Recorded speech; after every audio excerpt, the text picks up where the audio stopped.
Здравствуйте, Роуз. Вот вы пришли на мануальную терапию к доктору Бахтиёр Шохеву. Вы прошли курс. И как вы себя чувствуете, как с вами обратились, вот как наша работа вам? Пожалуйста.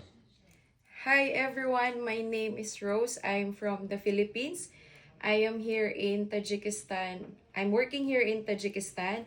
And before going to Aka Bhaktiyor, I have already series of treatments and taking medicines.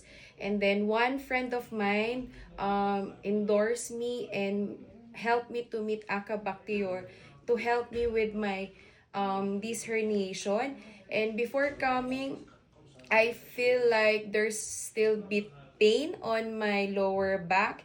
And when I met Aka Bhaktiyor and there's a series of tests, I think for 4 sessions I feel better.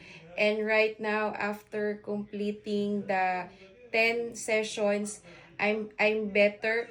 I just don't need to lift heavy things so that it will not be more painful again.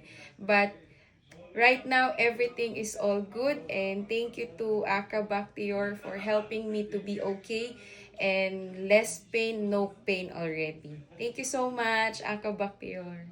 Thank you, thank you.